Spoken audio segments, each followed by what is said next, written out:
Mobile थोड़ा देर छुआ के फिर हम लेट आ रहे हैं।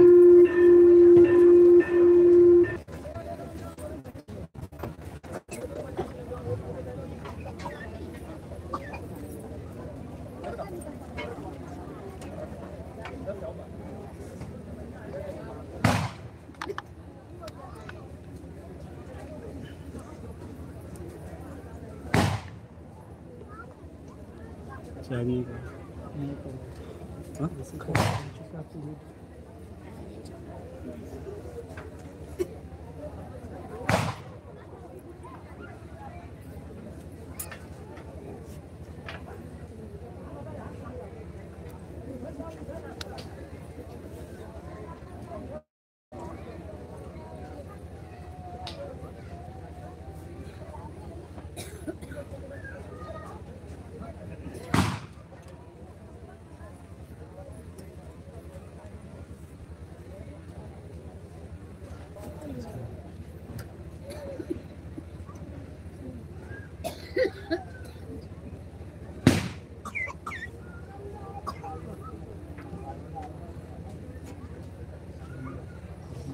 एक और होगा लगाने वाला है पासवर्ड कुछ का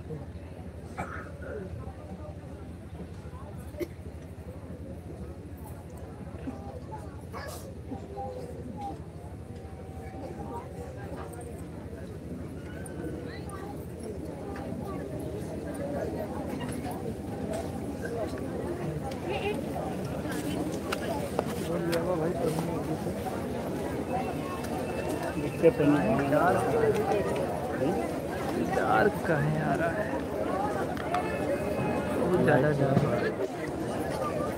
बहुत ज़्यादा डार्क पढ़ने नहीं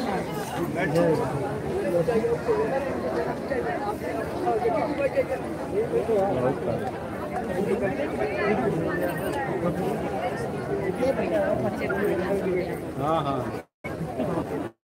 हम बहुत पतले हैं।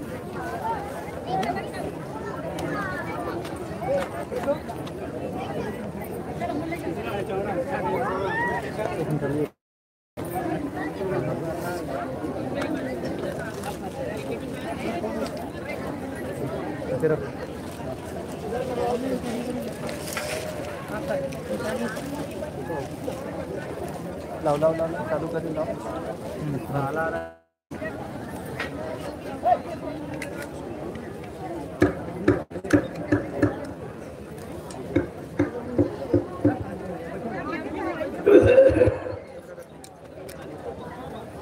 चलो चलो जल्दी चलो, कौन क्या प्रेमियों सत्संग का समय हो गया, सब लोग सामने आके बैठा करो। अब नहीं समझते हो कि बच्चों का असर प्रभाव और दृष्टि का असर प्रभाव तुम्हारे मन बुद्धि चित्त पर कैसे पड़ता है और तुम्हारे कर्षित दूषित कर्मों को कैसे हटाया जाता है। ये दया के द्वारा कौन होता और कोई युक्ति ऐसी नहीं है जिससे आपने मन बुद्धि चित्त को साथ दिया जाए। इतना सत्संग वचन सदमा पुरुषों के जो अनंत जन्मों की काई दूषित कर्मों की गंदगी को क्षणमात्र में हटा देते। संत जड़क पाचक तेरही संतों के दर्शन मात्र से पापों का क्षय हो जाता। ये कामयाब कोई नहीं कर सकता, न ऋषि मुनि न योगी महर्षि न अवतारी की दृष्टि 5 साल निर्मल पवित्र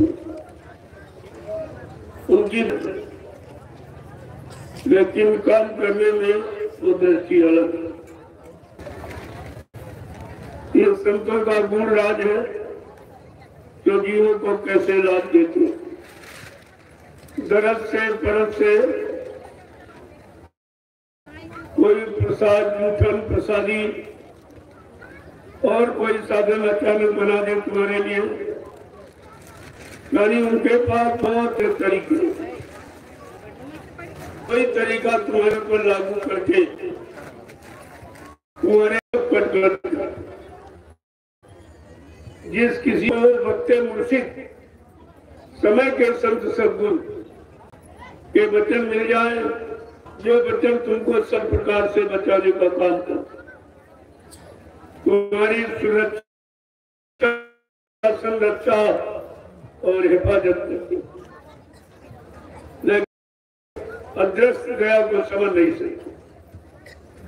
अगर दया न हो तो तुम्हें आप कभी नहीं आए, तुम नहीं आए हो, तुमको उनकी दया ही लेके आए। दया में इतनी कशिश, इतना मैग्नेटिक पावर है कि वो तुरंत आकर्षित कर दो, वो तुरंत खींच लेती। इतना बड़ा पावर सृष्टि में और कहीं नहीं, इसलिए उसको दया की दृष्टि कहा गया। और जिस पर दया करते, जिस प्रकार करते हैं, वो तो इनकी पर आधारित, कोई जबरदस्ती नहीं करा सकता, वो उनकी मौत पर निर्भर है। तो तुमसे कुछ भी काम न कराए पार कर दो, ये भी शक्ति सामर्थ्य कहा। तमाम जीवों को ऐसे ही हमारे यहाँ प्रमाण है। गुरु नानक देव जी महाराज इसी कलयुग में आए और सिखों के प्रथम गुरु थे। जब उनके 4400 शिष्य हो गए और जब यहाँ से लेके चले तो एक जीव छूट गया। अरे वो तो कोई न कोई राज दिखाने बचाने के लिए ऐसा किया, उसका तू कैसे छोड़ सकता है? उनकी पकड़ कभी ढीली नहीं होती, लेकिन जीवों को अपनी हमदर्दी बताने के लिए एक जीव को यहाँ छोड़ दिया। और जब सतलोक पहुंचे, जब वहां एंट्री की तो वो जीव नहीं हुआ। मेरे भाई मेरा एक जीव छूट गया। देखो जीव से कितना लगा, कितनी हमदर्दी होती। उस जीव के कारण उनको फिर मृत्युलोक में आना पड़ा। अपने एक जीव के लिए उनको फिर मृत्युलोक में आना पड़ा और अपनी जीव से कहे भाई चलो मैंने तुमको नामदान दिया, तो वो सब ठीक है, लेकिन अब तो हमारे सब साथी हो गए। अगर आप सबको नहीं चलो तो मैं खुश हूँ। तो कहा मैं अपने जीव को तो छोड़ूंगा नहीं। अब उसके सारे कितने और चलेंगे। नानक जाए अंगूठा दीवा और सब जीवों का करो निवेदन। कितने जीव चले गए एक जीव के कारण। संतों की ये महिमा है, उनकी महिमा लिखी नहीं जा सकती। वो कथनीय है, अवर्णनीय है, अनिवर्चनीय है। कलम कागज से आई से वो लिखा दिया, वो अनुभव में है। केवल अनुभव किया जा सकता है। बाकी वो आपको समय का समृद्ध सद्गुरु मिला है, तो तुम्हें किस बात की थी? जब वो सब चले गए कि अपने जीवन के आप छोड़ेंगे? कहा एक को भी नहीं। जब तक मेरा एक भी जीव यहाँ मौजूद रहेगा, मैं बराबर मौजूद रहूंगा। और मतलब जब तक सब जीवों को नहीं भेज दूंगा, मैं यहाँ से जाने वाला हूँ। जब सारे जीव मेरे चले जाएंगे, कहा मैं पीछे से जाऊंगा ताकि कोई छूट न जाए। देखो कितनी बड़ी हमदर्दी लेकर आए और आप उनकी हमदर्दी को समझते नहीं, क्योंकि तुम्हारे जैसे सीधे साधे बोले वाले एकदम सादगी में रहते हैं, उनका न कोई पहचान पाया न कोई पहचान सकता। कहा था तुम मेरे गले में घंटी की तरह बच के लगे रहो, फिर भी मुझे पहचान दो। जब तक मैं अपनी पहचान नहीं दूंगा, और मेरी पहचान यही है जीवात्मा को जगाना और घर पहुंचाना। इससे बड़ी और कोई पहचान नहीं, क्योंकि ये काम और सृष्टि में कोई कर नहीं सकता। तो आपको तो निश्चिंत रहना चाहिए। कहा कि तुम्हारी चिंता में तंधारी, कहा तुम्हारी चिंता के कारण मैंने मानो तन धारण किया। तुम रहो अचिंत, अरे तुम चिंता रहित रहो, तुमको चिंता करने की क्या जरूरत, लेकिन जो वो कहे उसे करो और इतने में तुम्हारा काम बन जाए। तुमको अपने काम का निशाना रखना चाहिए और काम क्या है? जीवात्मा जगह परमात्मा सुन। बाकी तो भौतिक जगत के बहुत से काम और आप निरंतर उन्हीं कामों को करते हो, लेकिन आध्यात्मिक जगत के बारे में आपको जानकारी है नहीं कि भाई आध्यात्मिक जगत में कौन सा काम जो भौतिक जगत को बहुत पीछे ढकेल देगा और मतलब जीवात्मा को जगह कर ले जाएगा। उसमें चाहे करे न करे जी, कुछ भी न करे, लेकिन वो नामदान की जिम्मेवारी बहुत बड़ी। बात हो तुम्हें नहीं मालूम, नामदान गड्ढे में ढकेलने के लिए नहीं दिया जाता।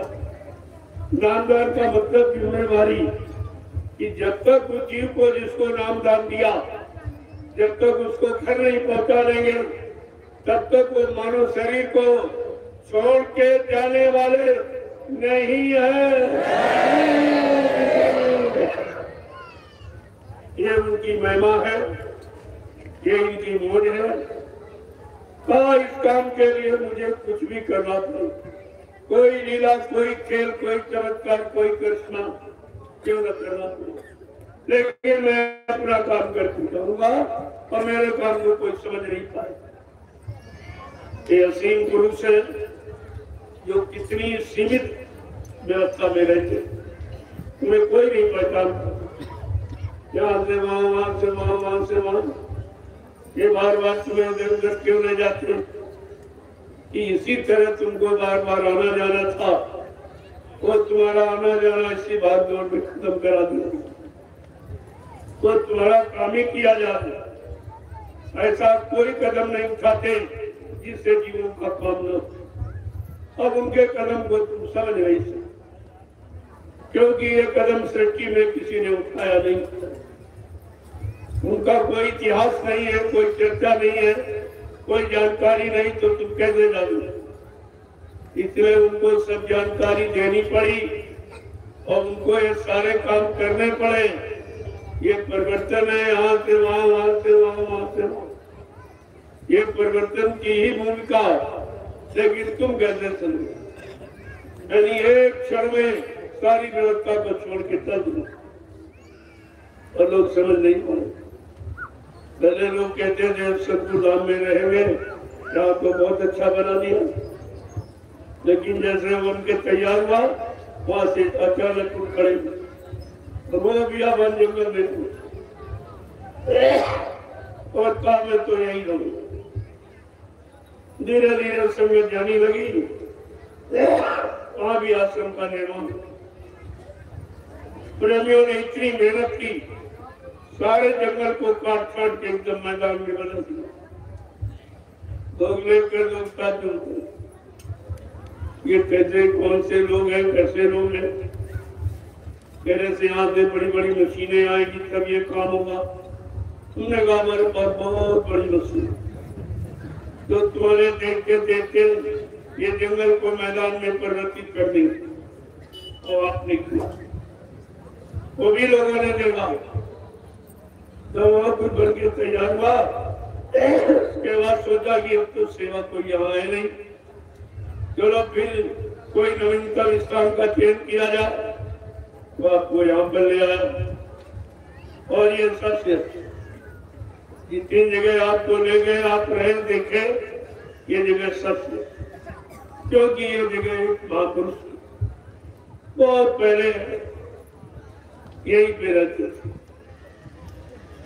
लेकिन यहाँ के लोग समझ नहीं पाए। वो जंगल में रहते थे, जगह भी बहुत बड़ा जंगल है, तो यहाँ के कुछ मनचले जीवों ने उनको भगा दिया। अब वो बेचारे अंधे हैं, वो क्या पहचाने इनको, उनको भगा दिया, वो चले। वो मतलब ऐसी जगह पर रुकते नहीं कि उनका कोई स्थान से लगाव नहीं है, उनको स्थान पर कैसे काम किया जाए उस काम से लगाओ। तो चले गए, उनका नाम था दयाल बाबा। दयाल बाबू, ये बहुत पहले की बात है, कुछ लोग यहाँ के जो पुराने व्रत होंगे वो जानते हैं। आज उन्हीं की महिमा, उन्हीं का छोटा काम और उन्हीं का नाम रख करके आश्रम को सुशोभित किया गया। दयाल आश्रम के नाम से ये लिखा। अब ये सारा विश्व जान जाएगा कि दयाल आश्रम कहाँ, जहाँ दया हो, जहाँ दया मिलेगी, जहाँ रहम मिलेगा, जहाँ रहमान आएगा और सब पर रहम करेगा, वो स्थान कौन से होगा? कहते वो है दयाल आश्रम। तो आपको कितने आश्रमों से अवगत कराया गया, धीरे धीरे वहां पर लाके खड़ा कर दिया जहां से आपको दया मिले। वैसी जगह ऐसा स्थान है, पहले भी महात्मा आ रहे, उन्होंने इसे जगाया है, लेकिन दुनियावी सांसारी भोगों में लिप्त वो बेचारे उनको कैसे पहचानेंगे? ये जागी हुई आत्मा जगाने के लिए आई है, उनकी कोई पहचान तो थी नहीं, वो तो कोई जागा ही, जिसकी जीवात्मा जाग गई है वही पहचानेगा। खग जाने खग ही कहलाता, कासे उमा गुप्त करना। पक्षी की बोली पक्षी जानता है, पशु की बोली पशु जानता है, संत की बोली कोई संत ही समझता। वही उनके मेरी छूटे हुए कार्यों को पूरा मार्केट से खरीद किया। वो तो जो समय से दयाल देश से आते हैं और जिनको दया करने का आदेश होता है वही दया करते, और जितने जीवों पर करने के लिए होता उतने जीवों पर बताएंगे सब, लेकिन दया उन्हीं पर करेंगे जो उनके जीव, वही समझेंगे, वही दया की कदर करेंगे और वही दया को पात्र कतार करता। इसलिए बताया तो सबको जा रहा, सुनाया सबको जा रहा। इसमें तमाम पशु पक्षी, इन मतलब पौधों वृक्षों का भी काम हो जाएगा, क्योंकि इनमें भी जीवात्मा उनका विलासी स्वार्थी लोभी लालची बेचारे रह जाए, मानव तन पाकर भी रह जाएंगे। और वो देखो पेड़ों की योनियों में है, कीड़े मकोड़े पशुओं की योनियों में है, लेकिन वो अपनी जगह पे अपने खान पान में अपने शरीर के कर्मों में है, वो इधर उधर नहीं है। ये तो सब जानकारी आपको रखनी चाहिए। मैंने एक 5 दिवसीय राष्ट्रीय और आध्यात्मिक दोनों तरफ का लाभ देने के लिए मैंने 5 दिवसीय कार्यक्रम रखा। चलो दयाल आश्रम में ये कार्यक्रम स्वतंत्रता दिवस का, और स्वतंत्रता किसे कहते हैं, आजादी किसे कहते हैं, सच्ची आजादी क्या है, वो जानकारी देने के लिए ये कार्यक्रम रखा। ये निश्चित कार्यक्रम, ये दोनों तरह में बोलने जिन तारीख आप नष्ट करने लगते हो,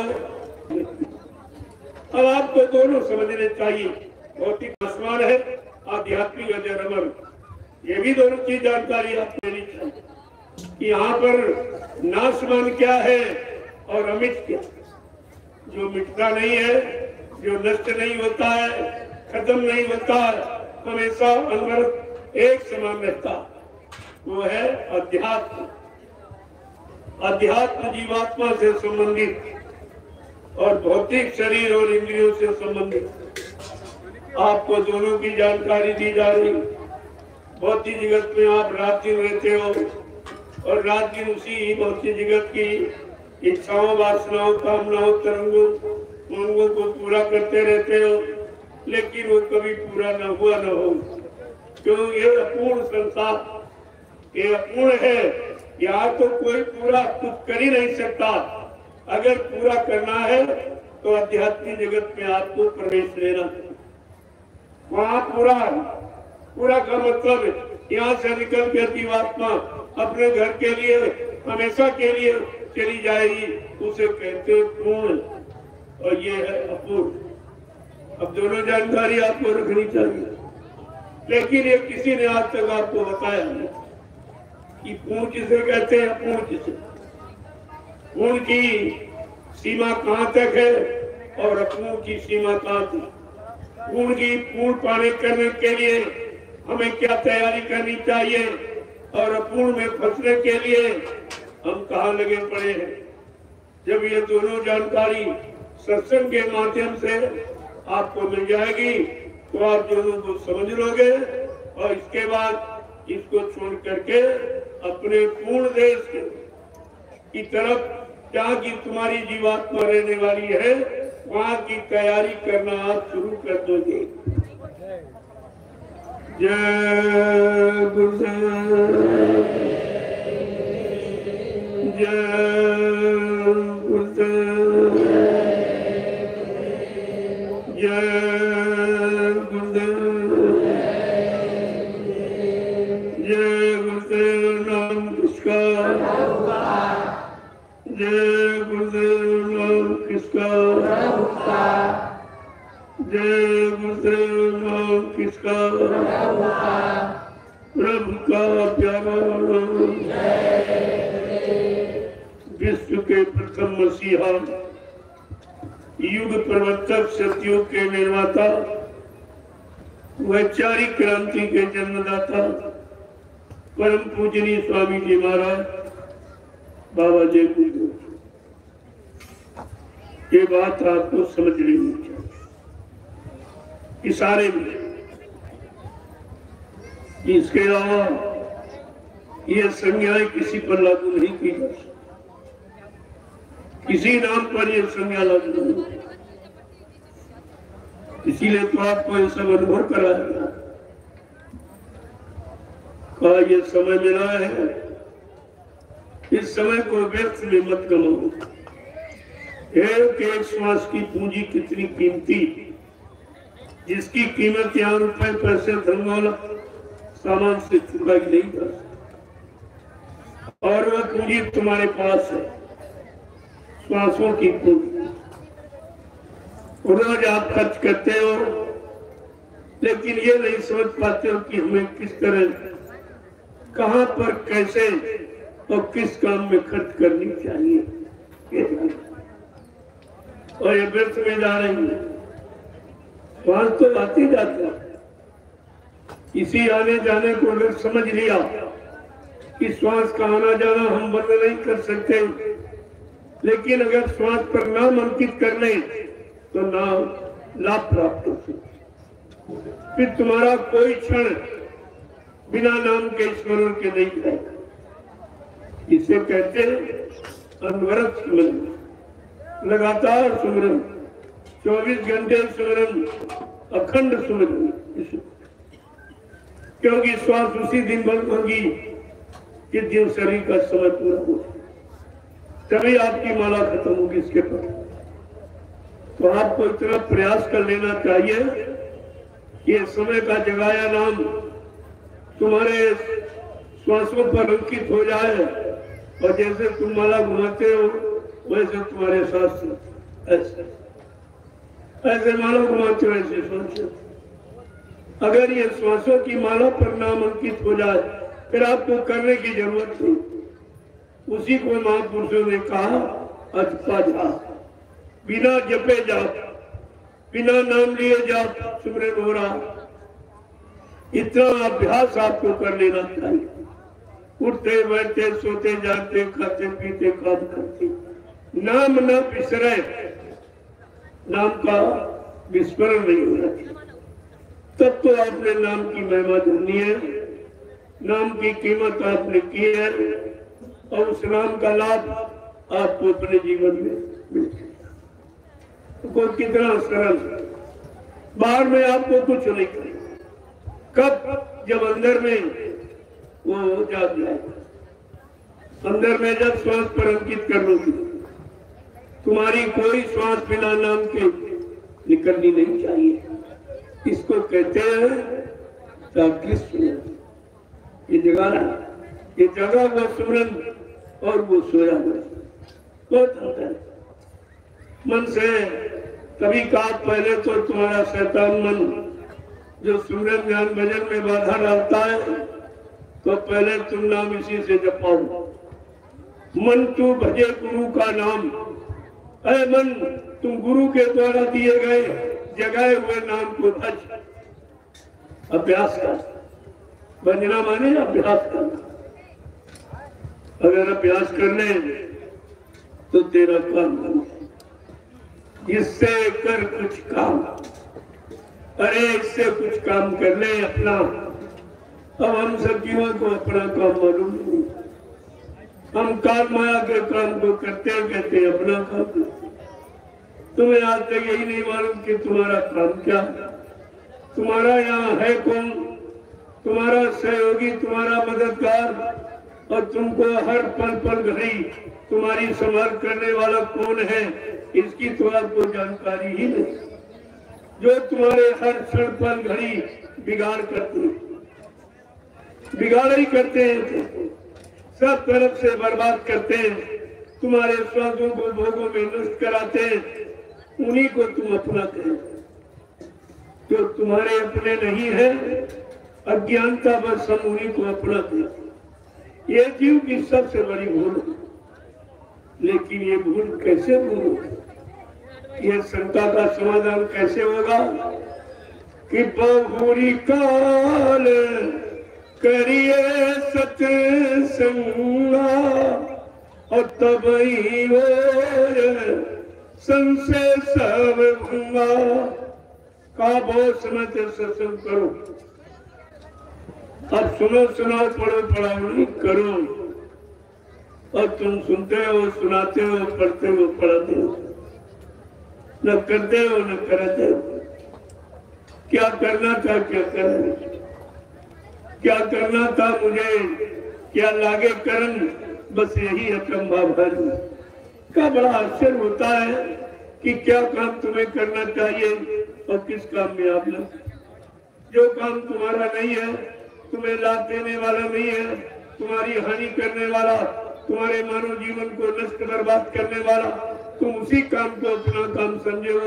यही जीव की सबसे बड़ी भूल है। और इस भूल भुलैया को कैसे खत्म करें? कहा बहुरी काल करिए सत्संगा। जब बहुत समय तक सत्संग करते रहोगे तो धीरे धीरे धीरे धीरे तुम असलियत को समझोगे, तुम सत्य को पहचानोगे, अपने आप को पहचानोगे, अपने असली मानव कर्म धर्म को पहचानोगे, और मानव जीवन का सच्चा अर्थ क्या है उसको आप तभी देखेंगे। इसके पहले न कोई जाना न कोई जानकारी, और जलाने वाले भी बीच में नहीं आए। जो आए वो भी इशारा करने वाले आए, और इशारा समझदार के लिए होता है। जहाँ सब ना समझदार हो वो इशारा क्या करेगा? तो कबीर साहब से लेकर जितने सब आए सब गुप्त, वो केवल इशारा करने आए थे, वो वादा करने नहीं आए। किसी भी संत ने नाम दान देकर ये वादा नहीं किया कि मैंने जिनको नाम दान दिया है जब तक इनकी जीवात्मा को जगाकर घर नहीं पहुंचा लूंगा, मैं मानव शरीर को छोड़ के जाने वाला नहीं हूँ। ये वादा किसी, ये सम्राट मालिक का वादा। यही तो बात आपको समझनी चाहिए। अगर ये समझ लिए होते ये काम किसी ने नहीं किया, किसी के बस का नहीं है, तो हमारा काम करने आए तो आप अपने को कभी नहीं भूलते, न बोलते, न बुलाते, न छोड़ते, न छुड़ाते। लेकिन अज्ञानता में तो सब कुछ हो जाता है। तो जानकारी तो जानकारी, और आपको बराबर दी जाएगी। 10 जुलाई 1952 से कदम रखा काल माया की नगरी, जानकारी ही दी गई। जब लोगों ने मतलब यानी देखा जो पढ़ाई इतिहास की पढ़ाई गई, जरा कुछ परीक्षा लेके देखा जाए इनमें कुछ है कि नहीं। तो एक छोटी सी नहीं परीक्षा थी, ये भी एक अनोखा था। आज तक आपने ये सुना होगा कि लेकिन गुरु ने, भगवान ने कभी अपनी परीक्षा नहीं। आज वो भी आपके साथ, क्योंकि जीव परीक्षा के लायक नहीं था। जब कुछ जानकारी नहीं तो परीक्षा क्या नहीं थी। एक छोटी सी परीक्षा दी और सब फेल। परीक्षा गुरु ने दी, फेल हो गए चेले। वो बड़ा कलयुग का अनोखा नियम देखिए कि परीक्षा गुरु ने दी, परिचय गुरु ने दिया, जानकारी गुरु ने दी और फेल हो गए चेला।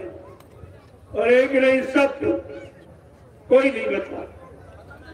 अब आप ये देखो, तुम कहते हो सचिव नहीं आएगा, तो किस सचिव का सेरा किसके सिर पर बांध दिया? अभी तो कोई है ही नहीं जो सचिव का सेरा उसके सिर पर बांध दिया जाए। सब कलयुग में भ्रमण करने वाले, कलयुग के बनाए साधनों में यानी फंसाने वाले कर्मों में निरंतर रहने वाले, ये किसके सिर पर सचिव का सेहरा बांध दिया जाए और कोई इस पर विचार करना चाहिए। उधर नहीं देर है हमारे आप कि हम आप अभी जाग नहीं पाए, पूर्णतया विश्वास नहीं कर पाए और पूर्णतया अपने को आत्म समर्पित नहीं कर पाए। देर तो हमारे आप में है, उनमें कोई देर नहीं। मैंने भी आपसे कहा था, मैंने परिवर्तन का सारा मसाला तैयार कर, जिस दिन तुमको उसके काबिल देखूंगा तुरंत सौंप दूंगा। वो वापिस लौटा के नहीं ले जाएंगे, देने के लिए आए हैं और देकर ही जाएंगे, लेकिन देने वाले को देखेंगे इसमें पात्र पात्रता कैसे। बिना बर्तन देके अगर आप वस्तु परोस देंगे तो वस्तु खराब हो जाए। जैसे पीतल के बर्तन में कोई खट्टी चीज आप परो तो ये तो बर्तन है बड़ा चमकीला, बड़ा अच्छा है, लेकिन अगर आप गुण अवगुण नहीं जानते हो तो आपको लाभ नहीं। तो बर्तन में दाग पड़ जाएगा, बर्तन भी खराब और वस्तु भी खराब। आज यही स्थिति है कि कलयुग के जीवों में पात्र पात्रता। तो यह सतयुग की वस्तु किसमें परोसती, किसको दे दी जाए? देने वाला बहुत उतावला है, वो तो हर पर तैयार घूमरा कि दे दे दे दे दे दे, लेकिन प्रसिद्ध बात का किसको दे? कौन संभालेगा, कौन संभाल कर रखेगा, कौन स्वयं संभाल के रख पाएगा? समस्या तो इस बात की। इसलिए जो सुनाया गया और जिसको आपने आपके कानों ने तो सुना, लेकिन तुम्हारे मन ने स्वीकार नहीं, इसलिए जो सुनाया गया वो भी व्यर्थ चला गया।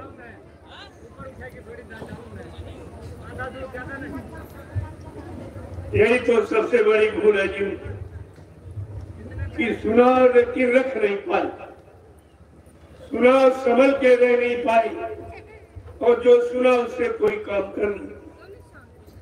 फिर सुनने सुनाने का मतलब क्या निकला? इतनी तो बात आपको समझनी चाहिए।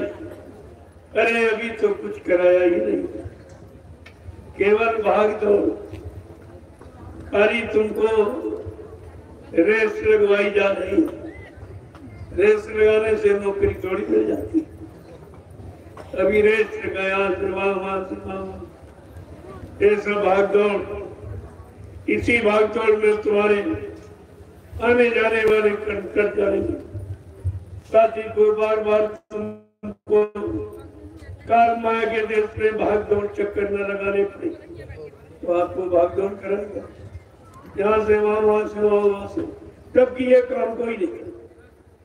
ये भी काम किसी के बस का नहीं है कि भाग दौड़ करा के तुम्हारी उस भाग दौड़ को खत्म करा दिया जाए कि तुम्हारा काल माया के देश में आना ही नहीं। ये भी कितना रहस्यमयी काम। आपको ये समझना चाहिए कि हमारे लिए जो भी आदेश होगा उसमें हमारा लाभ छुपा हुआ और हम उसी लाभ के काबिल हैं और कुछ नहीं कर सकते। न आप त्याग कर सकते, न तपस्या, न संयम, तो तब यानी ये काम कुछ भी आता। लेकिन ये तो हो सकता, उधर चलो उधर चलो उधर चलो, झोला उठाओ चलो, झोला उठाओ चलो, झोला उठाओ चलो, ये तो आप कर सकते और ना भी करोगे तो जबरदस्ती करा दिया, क्योंकि कुछ तो कारण बनाया जाए। बगैर कर्म कराए कोई चीज दी नहीं जा सकती, ये काल का नियम है। तो काल के देश में काल के नियम को बर्खास्त नहीं किया, हाँ कर सकते। वो तो दया किसी विशेष जीव पर जिसको काल कर्म के चक्कर में फिरान नहीं। लेकिन धीरे धीरे धीरे आप सबको उसके काबिल बनाएगा। पढ़ाई सबको एक ही पढ़ाई है, अलग से नहीं, लेकिन इसमें भी अलग अलग पार्टी बन जाती है। 4 तरह के भक्त क्यों बताएंगे जब ये भक्ति का पाठ एक ही है, काम एक ही सिखाया जा रहा। लेकिन तो ये 4 भक्त कहां से आते? का एक अर्थार्थी, एक आरत अर्थार्थी, जिज्ञासु और ज्ञानी, ये 4 प्रकार के भक्त। अब आप अपने आप में अनुमान करो तुम किस क्वालिटी के भक्त। तुम आरत भक्त हो, अर्थार्थी हो, जिज्ञासु हो कि ज्ञानी? ज्ञानी सर्वश्रेष्ठ, जो सब कुछ जान जाता, इधर का भी उधर का भी, अच्छा और बुरा, पाप और पुण्य, ये सब जान जाता और सबको छोड़ देता और छोड़ के अपने घर की तरफ चल देता, उसको कहते आत्मज्ञानी। को सच्चा ज्ञानी। ये काले अक्षर पढ़ने रखने वाला ज्ञानी तो महाज्ञानी है। जिस ज्ञान में आप थक जाओ वो ज्ञान नहीं, अज्ञान है। और जिस ज्ञान से आप निकल जाओ हमेशा के लिए, वो है आत्मज्ञान। इसमें कोई नहीं। धीरे धीरे आपको आत्मज्ञानी ही बनाएगा। पहले भौतिक ज्ञान को छुड़वा दिया जाएगा, फिर धीरे धीरे आत्मज्ञान को पकड़ा दिया जाएगा। अभी तो आप भौतिक ज्ञान को बहुत अच्छा समझ और अच्छा समझकर आप पकड़े बैठे और उसी में रात चक्कर लगा रहे हो। लेकिन जब अंत समय आता तब तेरे ज्ञान से कोई काम नहीं किया, ज्ञान ने कोई काम नहीं किया, ज्ञान ने छुटकारा नहीं दिलाया, ज्ञान ने हमको सच्चा ज्ञान नहीं कराया। ये तब जानकारी आपको। लेकिन संत महापुरुष इतने होशियार, चालाक और चतुर होते हैं कि आपको पहले ही ज्ञान और अज्ञान का भान करा देते। जैसे अभी आपसे कहा गया भाई चलो तो शरण चलो नहीं, फिर वहां से कहा नहीं चलो चलो ज्ञान, वहां से कहा नहीं चलो ध्यान। ये क्या? सब जगह जाओ, सबका अनुभव कराया गया, लेकिन आपको रहने कहीं नहीं दिया गया। असरे बताने वाला काम नहीं करेगा। और सब जगह आप रहे और आपने व्यवस्था बनाई, लेकिन किसी व्यवस्था में आपको रहने नहीं, क्योंकि फिर निकलने का मतलब क्या? कहीं घर से निकले और अगर आप आश्रम में फंस गए तो फंसना कहाँ खत्म? अरे आश्रम तो निकालने के लिए, फंसाने के नहीं है। आपको जानकारी करा देगा, सब जगह पहुंचा देगा, सबका अनुभव करा देगा, लेकिन रहने किसी में नहीं है। क्योंकि ये रहना ही तुम्हारा फंसना है, तुम्हारा मोह है, तुम्हारी आसक्ति, इसलिए ये नहीं। और आप सोचा से छोड़ के चले जाए तो कहते हो नहीं बहुत अच्छा हो। अरे भी क्या अच्छा है वो तो पता ही नहीं। आपको एक के बाद दूसरा मिलता है तो नया नया अच्छा है। जब कुछ दिन यहाँ रहोगे कहोगे नहीं भाई ये भी नहीं ठीक है, जब किसी और नए स्थान पर ले चलूंगा तब कहोगे ये सबसे अच्छा। धीरे धीरे धीरे ऐसे तुम्हारे जीवन का समझ पूरा, न इसमें बदले न उसमें बदले, हमारा काम हो गया, हंसना सिखा दिया गया, निकलना सिखा दिया गया और सबसे निकलकर तुमको घर पहुंचा दिया। ये कितना बड़ा काम है जो सृष्टि में कोई नहीं करे, ये काम कोई नहीं करता। तो इसलिए महापुरुषों के कुछ वचनों को सुन लो तो हम ऐसे ही कह सकते हैं, तो हमें कोई किताब की तो जरूरत नहीं। लेकिन फिर भी आपको विश्वास नहीं होगा, अरे अपने मन से करके कह रहे हैं और किसी महात्मा संत ने कहा कि नहीं कहा, तो इसलिए आपके सामने प्रमाण नहीं दे। चलो भाई इनकी मान लो, इनकी सुन लो आप, और सब एक ही बात कहेंगे, रास्ता एक ही है, मालिक एक ही है, घर मुकाम मंडल एक, तो दूसरा कौन बताएगा? दूसरा तो है ही नहीं, तो बताएगा। लेकिन जीवों को कैसे विश्वास को, जीवों के विश्वास के लिए उदाहरण है, किस्से है, कहानी है, ये सब मतलब यानी आपको सुनाए बताए जाते हैं, किसी तरह से आपको सत्य पर विश्वास हो। जिस दिन सत्य पर विश्वास हो जाएगा, ये झूठ अपने आप छूट जाएगा। लेकिन सत्य इतनी जल्दी समझ में नहीं, तो जो जीवन गए आपके सब झूठ को, ये सतयुग त्रेता द्वापर सब झूठ को, सब झूठी ही व्यवस्था थी, और झूठी व्यवस्था में सब फंस के रह गए। लंबी उम्र मिली लेकिन झूठ में चली गई। क्या मतलब निकला? अच्छा मन मिला लेकिन झूठ में फंस गया, राजपाट में फंस गया, धन दौलत में फंस गया, पद पत्नी बाल बच्चों में फंस गया। तो फिर मतलब ऐसे यानी सबल मन के मतलब क्या निकला कि हाथी जैसा मन बलवान, लेकिन कल कुछ नहीं करता। और कलयुग का मन तो सबसे कमजोर चीटी, ये चीटी वाला मन है, और इससे कितना बड़ा काम करा है। ये अगर नाम का टुकड़ा लेना सीख जाएगी, ये उठा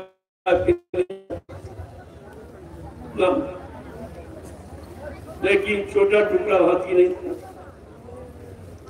हाथी बड़ा है लेकिन पकड़ छोटी। तो बात तो असली है, ये चीटी जैसा लोग, अगर इसको चीनी का टुकड़ा डाल दो पकड़ के उठा चल, लेकिन वो चीनी का टुकड़ा हाथी नहीं था। तो बात तो आपको यहीं से समझनी चाहिए कि कलयुग का मन कितना अच्छा है तो खराब, लेकिन कितनी अच्छी चीज उसको पकड़ाई जा रही है, जो सतयुग त्रेता द्वापर के बड़े मन ने नहीं पकड़ पाया। वो चीज इसको पकड़ाई जा रही, वो है नाम का टुकड़ा, नाम का आधार। ये मन को पकड़ाया जा रहा कि मन तो भजे गुरु का नाम।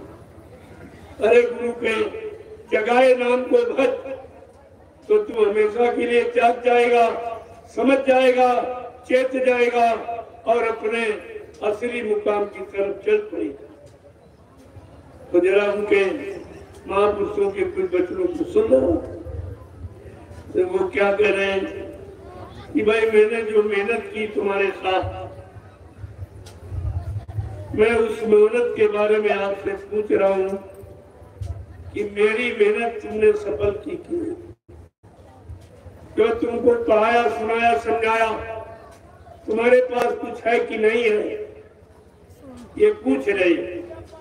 क्या कह रहे कि सत्संग करत बहुत दिन बीते, सत्संग करत बहुत दिन बीते, मन अब छोड़ पुरानी बात, मन अब छोड़ पुरानी बात। ये पूछ रहे हैं कि मैंने 10 जुलाई 1952 से 2012 ये 60 बरस आपको सत्संग सुनाया, समझाया, चिताया, जगाया, होश में ला के खड़ा किया, पाप पुण्य की परिभाषा बताई, माँ बहन बेटी बहू की जानकारी आपको दी, नाम दान लेकर सुमरन ध्यान भजन कराकर जीवात्मा को घर पहुंचाने की युक्ति बताई। लेकिन तुम्हारे पास तो कुछ भी नहीं है। मेरा सुनाया बताया एक भी वचन तुम्हारे पास नहीं। क्या कह रहे हैं कि सत्संग करत बहुत दिन बीते। सत्संग करत बहुत दिन बीते। मन अब छोड़ पुरानी बात। मन अब छोड़ पुरानी बात। सत्संग करते करते हमारा कितना समय निकल गया और तुम्हारा सुनते सुनते निकल गया, लेकिन तुम्हारे मन की कोई गंदी आदत आज तक नहीं की। एक भी गंदी आदत आपने निकाल नहीं। आगे क्या कह रहे हैं कि कब लग कर कुटिलता गुरु से। कुटिलता गुरु से। कब लग कर कुटिलता गुरु से। अब लग करो कुटिलता गुरु से। अब तो गुरु को लो पहचान। अब तो गुरु को लो पहचान। मन अब छोड़ पुरानी बान। मन अब छोड़ पुरानी बान। कहते तू अपने गुरु से कब तक कपट करता रहेगा? जो सब कुछ जानते हैं उन्हें तू क्या बताएगा? जो सब कुछ जानते हुए तुम उससे क्या छिपाएगा? ना तुम छिपा सकते हो, ना बता ही सकते। इसलिए उनको अंतर्यामी कहा। वो सब कुछ जानते हैं। वो तुम्हारा तुमको देख के बता देंगे तुम्हारे में क्या है, तुम क्या करने वाले हो, क्या सोच रहे हो। ये सब जानकारी समय के पहले ही दे दी, तभी उनको अंतर्यामी कहा जाता है। कहते हैं ऐसे समर्थ गुरु से तू कब तक कपट करता रहेगा?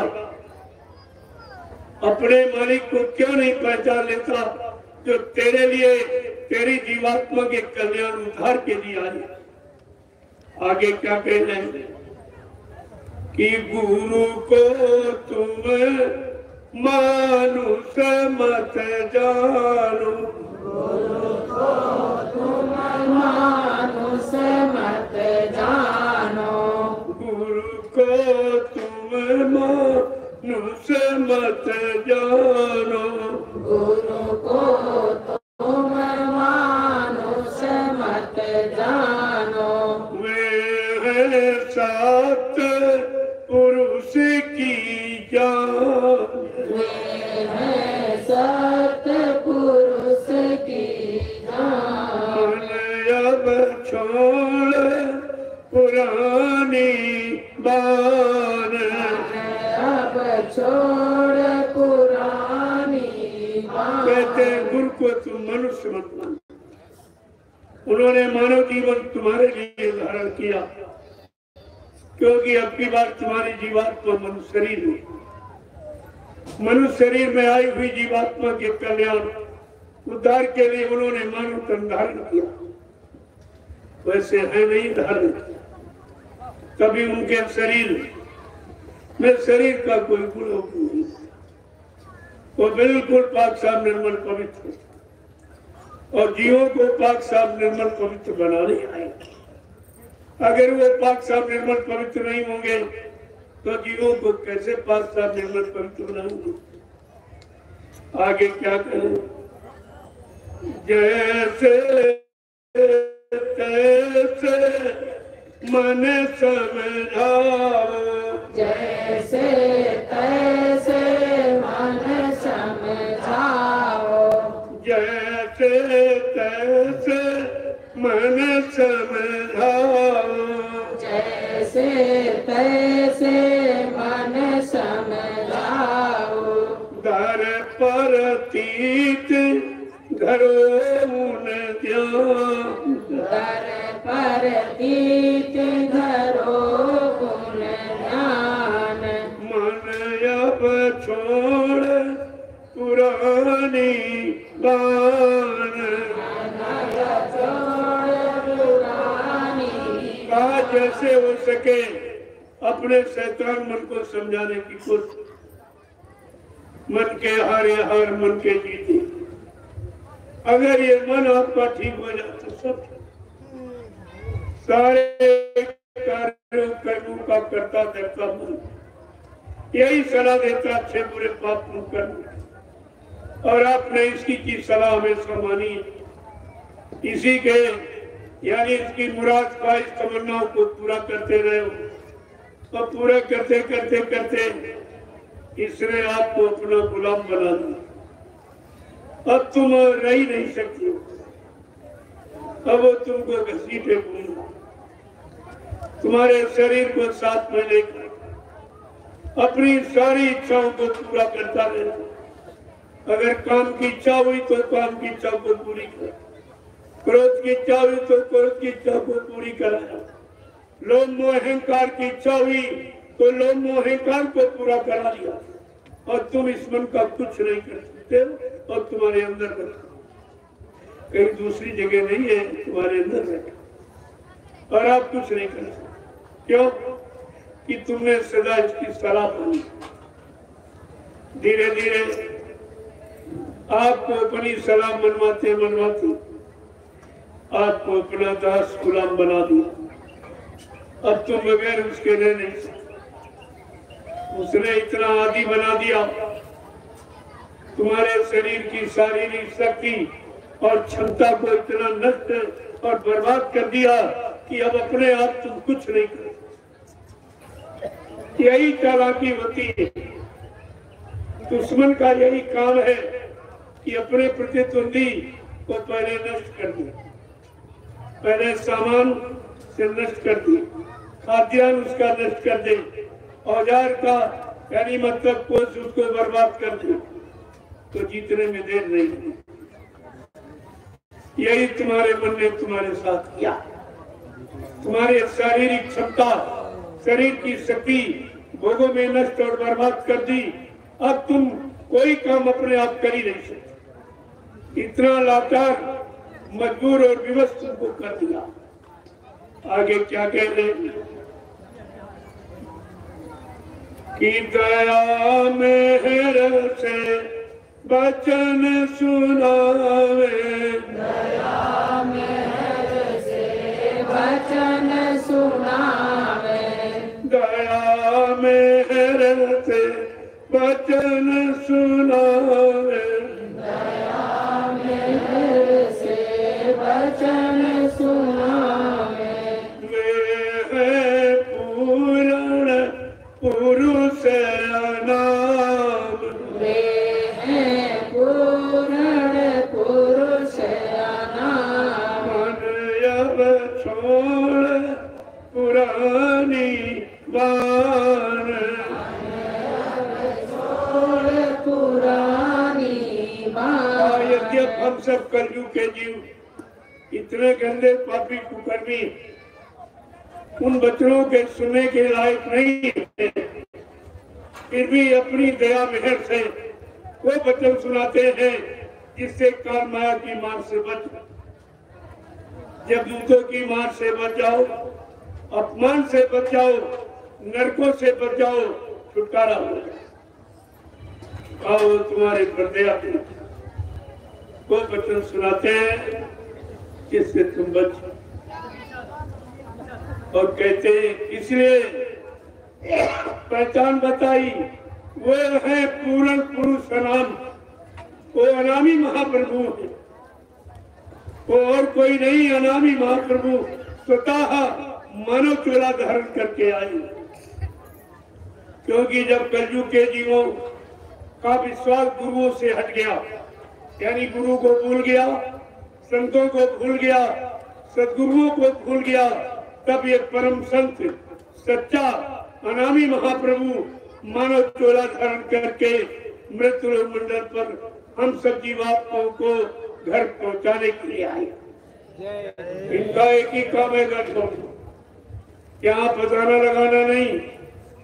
कहा तुम कितना रोज चिल्लाओ, लेकिन मैं वो सामान आपको नहीं दूंगा जिससे तुम बचो। जैसे बच्चा रो रहा, माँ से आग का मारा, खिलौना समझ के मान ला, अरे माँ दे दे, बहुत अच्छा खिलौना है, लेकिन वो तो अज्ञानता में मांग कर रहा। माँ तो जान रही अंगारा है, जल जाएगा। क्या बच्चे के रोने पर तरस खाकर माँ अंगारे को पकड़ा देगी? कभी नहीं। कितना भी रोए, कितना मचले, लेकिन नहीं। इस तरह जीव कितना रोए, गिड़गिड़ाए, लेकिन वो सामान नहीं देंगे जिससे तुम फंस।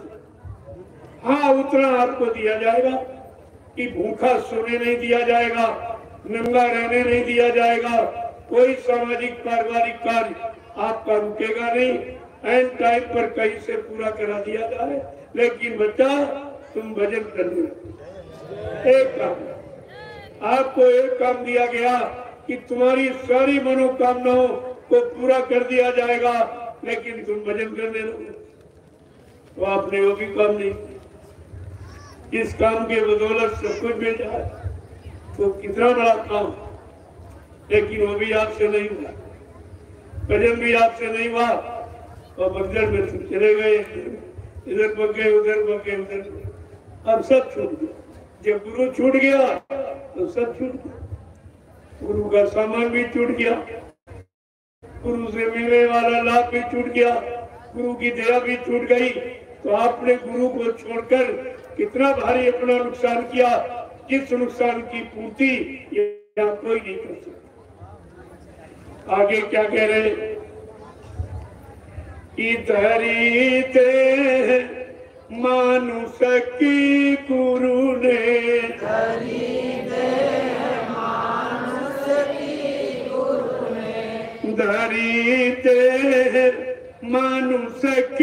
गुरु ने, धरी ते मानुष की गुरु ने, जो त्यों तेरा करे कल्याण, जो त्यों तेरा करे कल्याण। मन अब छोड़ पुरानी बाण, अब छोड़ पुरानी मान। और गुरु ने मनोतन धारण किया है, और जैसे हो सकेगा वैसे अब की बात तेरी जीवात्मा का कल्याण करके ही मानेंगे, ऐसे जाने वाले नहीं। देखो कैसा परिचय दिया, ये तमाम संतों का परिचय है। का वो समृद्ध मालिक जब भूमंडल पर आएगा तो जैसे होगा वैसे काल की नगरी में काल माया के बनाए कर्मों के जाल से अपनी जीवात्मा को निकालकर घर पहुंचा कर ही मानेगी, ऐसे मानने वाले नहीं। आगे क्या कह रहे हैं कि सेवा कर पूजा कर उनकी, सेवा कर पूजा कर उनकी, सेवा कर पूजा कर उनकी, सेवा कर पूजा कर उनकी। इन्हीं को गुरु नानक मान, इन्हीं को गुरु नानक मान। मन अब छोड़ पुरानी मान, मन अब छोड़ पुरानी मान। माने आदत, ऐ मन तू पुराने भोगों की आदत को छोड़। जिसने तुम्हें रोगी बना दिया, तेरी सारी शक्ति को छीन कर दिया, अरे अब तो कम से कम अपने मालिक को पहचान ले। क्या कह रहे? उनके वचनों को सेवो, आदेश का पालन करो। आदेश का पालन करना ही गुरु भक्ति है, और आदेश का पालन करना ही भजन। दोनों चीजें हैं। ऐसे आदेश आपको दिए जाएंगे सरल से सरल, क्योंकि कलयुग का युग कमजोर है, असहाय है, निर्बल है, कमजोर है, शक्तिहीन है, बलहीन है, बुद्धिहीन है। इसलिए उसी अनुसार उसे आदेश दिया जाता कितना भी वो कर सके। जैसे आपको आदर मिला, कर जाओ घास निकालो, ये कोई मेहनत है। घास निकालने का मतलब ये खरपतवार जो फसल को नष्ट करते हैं इनको निकालो। ऐसे तुम्हारे अंदर दूषित कर्म और दूषित खान पान तुम्हारे बुद्धि और विवेक को नष्ट करते हैं, इनको निकाल के बाहर करो। आपको ये सिखाया जाए बाहर में। कहते हैं कि इन्हीं को गुरु नानक, क्यों गुरु नानक जी ने कहा था नानक नाम जहाज है और बिसरे घड़ी नहीं का। नाम जहाज लेकर जो आए उसको एक घड़ी मत बिसारना, वही तुम्हारी जीवात्मा का कल्याण करेगा, वही अपने नाम जहाज पर बिठाकर तुम्हारी जीवात्मा को घर पहुंचाएगा। बाकी ये काम सच्ची में किसी के बस का नहीं। कैसे समझा के कह रहे इन्हीं को गुरु नानक देव जी महाराज के 44 जब हो गए तब उनको चिंता हुआ कि शिष्यों की संख्या तो बढ़ती जा रही है, लेकिन मेरा सच्चा शिष्य, सच्चा मुरीद फॉलोअर कौन है जो मेरे सिवा न किसी को जानता है, न पहचानता, न मानता है, न सुनता है, न उसकी तरफ देखता है। ऐसा आत्मसमर्पित भाव से रखने वाला वो मेरा असली भक्त कौन है, इसकी परीक्षा की चिंता होगी कि भीड़ तो बहुत बड़ी लगी है, लेकिन सच्चा भक्त कौन है। तो इसके लिए उन्होंने पूरी संगत को आदेश दिया कि मतलब कल मैं एक आवश्यक संदेश दूंगा और सब लोग। और उन्होंने तैयारी कर ली। रात में एक झोपड़ी बनाई, झोपड़ी में एक तरबूज का फल रखा, एक तलवार रखी, एक बकरे को बंद किया, एक बाल्टी लाल रंग पानी भरवा के रखवा और एक प्रेमी को बैठा दिया। जब सवेरे संगत आई तब गुरु नानक देव जी महाराज ने कहा सब लोग लाइन से खड़े हो गए। तब सारी संगत लाइन से खड़ी हो गई। तब उन्होंने आदेश फरमाया कि हमको सर चाहिए, सर। जो सबसे आगे प्रेमी बैठा था वो बड़ा खुश हुआ कि अगर आज मेरा ये सिर गुरु के काम आ जाए तो मेरा मनोजीवन सार्थक हो। क्योंकि लिखा है, गुरबाणी कहती शीश दिए गुरु मिले तो भी सस्ता जान। अगर सच्चा परमार्थी गुरु आत्मा को जगाने वाला, परमात्मा से मिलाने वाला, पाप कर्मों में माफी दिलाने वाला ऐसा समर्थ सदगुरु अगर मिल जाए और उसके मिलने में अगर ये सिर चला जाए तो ये सस्ता सौदा का, ये सस्ता सौदा। वो प्रेमी हंसते हंसते झोपड़ी में चला गया। जो पहले प्रेमी वहां बैठा गया था उसने तलवार उठाई और तरबूज पर मारी तो खच की आवाज, बकरे का कान में था तो म्या की आवाज। एक लोटा लाल रंग पानी फैला दिया, झोपड़ी के बाहर निकल के आया। संगत ने देखा, अरे कहा इसका तो काम हो गया। ऐसे प्रेमियों 1 2 3 4 5 झोपड़ी के अंदर पहुंचे। जब 6 का नंबर आया तो गुरु नानक देव जी महाराज ने कहा हमको सर चाहिए, सर। तो भगदड़ मच गई। अरे वहां सिर मांगा, यानी मतलब गुरु नानक देव जी महाराज ने, तो भगदड़ मच गई। तुम्हारे यहाँ बिना मांगे ही भगदड़ मच गई। कोई इधर बच गया, कोई उधर बच गया, कोई उधर। कोई परीक्षा नहीं और कुछ मांगा नहीं गया, कोई त्याग नहीं कराया गया और ये भगदड़ मच गई। प्रेमियों, जब गुरु नानक देव जी महाराज का इतिहास लिखा गया उनके 5 प्यारे, गुरु के 5 प्यारे निकले जो गुरु के वचन पर कुर्बान होने के लिए तैयार हुए और एक ही आदेश में चले गए अंदर, बाकी सब भक्त। और तुम्हारे यहाँ तो 45 करोड़ में एक भी गुरु का प्यारा नहीं निकला, कोई आश्रम का प्यारा, कोई गति का प्यारा, कोई जमीन का प्यारा, कोई रुपए पैसे धन दौलत का प्यारा, कोई मान सम्मान का प्यारा निकला, लेकिन गुरु का प्यारा एक भी नहीं निकला। बड़े अफसोस के साथ कहना पड़ता कि हमने आपने कितना कलंक लगा दिया गुरु पर, संगत पर, गुरु प्रेमियों पर आपने कितना कलंक लगाया। दुनिया के लोग गुरु के बारे में क्या कहेंगे कि गुरु ने कुछ नहीं कर पाया, जबकि शिष्यों ने कुछ किया ही नहीं। अगर कुछ तक किया होता तो आपको बचा दिया, आपने तो कुछ और बंदर में चले गए, कोई इधर चला गया, कोई उधर।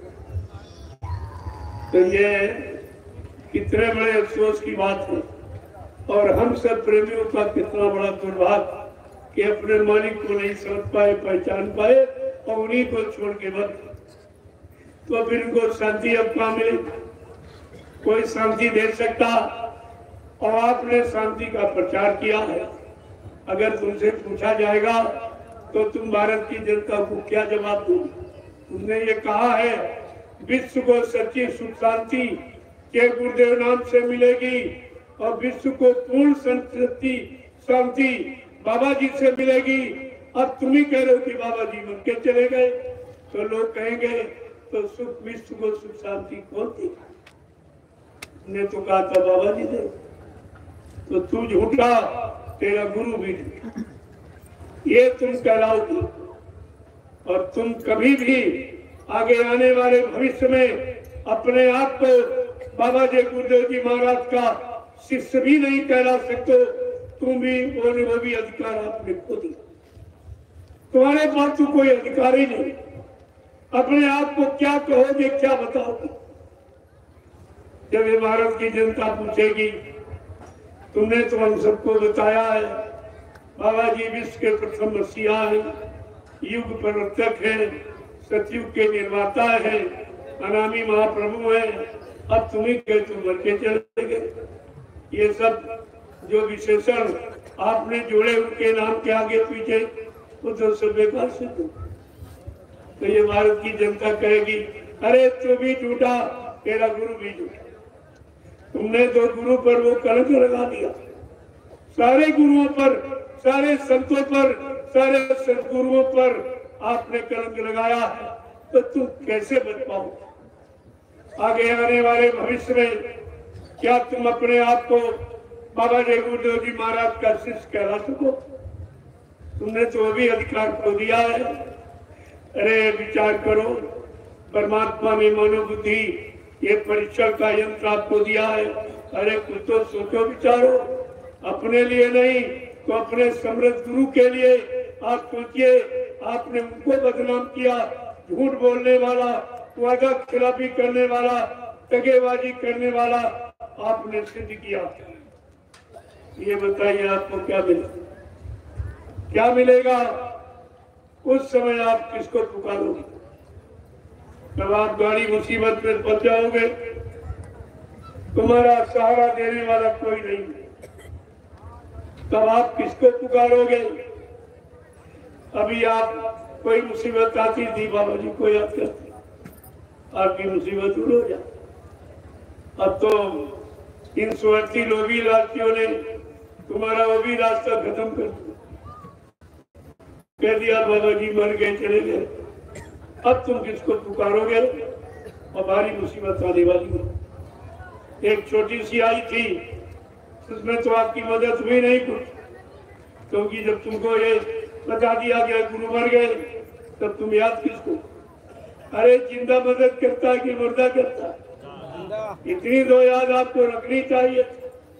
तो इन लोगों ने तुम्हारी सुरक्षा और रक्षा हिफाजत का ये गुरु का रास्ता ही खत्म कर दिया, कह दिया गुरु मर गए, चले गए।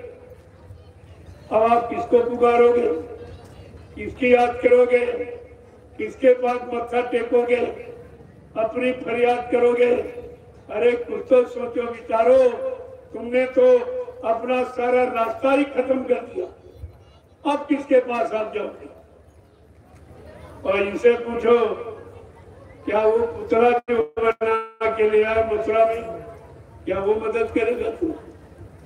उसकी याद करोगे, उसकी पूजा करोगे, किसको पुकारोगे? क्योंकि तुमने तो सारा रास्ता ही बंद कर दिया और सबसे कह दिया, जब बता दिया कि बाबा जी जब आप मथुरा जाते थे तो आप गुरु का दर्शन, कि चेलों का दर्शन, जब आप मथुरा गुरु का दर्शन करने कि चेलों का दर्शन करने, गुरु की सुनने गए थे कि चेलों की सुनने गए थे, गुरु की मानने गए थे कि चेलों की मानने गए थे, तुम गुरु भक्ति करने गए थे, ये भी नहीं बेचारे समझ पाए कि गुरु पार करेगा चेला पार। तो स्वामी जी महाराज ने कलयुग के अज्ञानी जीवों को ज्ञान कराने के लिए, गुरु की महिमा बताने के लिए उनको रामचरितमानस लिखनी पड़ी। अगर उसी के उत्तरकांड को पढ़ लेते फिर भी आपको अपने गुरु में कभी शंका नहीं। उन्होंने क्या लिखा कि गुरु बिन भवनिधि इतर न कोई, और जो बिरंची शंकर समूह होई। कहा कि अगर कोई व्यक्ति ब्रह्मा विष्णु महादेव के समान धनवान बलवान बुद्धिमान कीर्तिमान क्यों न बन जाए, लेकिन ये भवसागर बगैर समय के सदगुरु के कोई पार नहीं होगा। वो पार ले जाएगा इसके पास नाम नौका होगा, नाम जहाज होगा।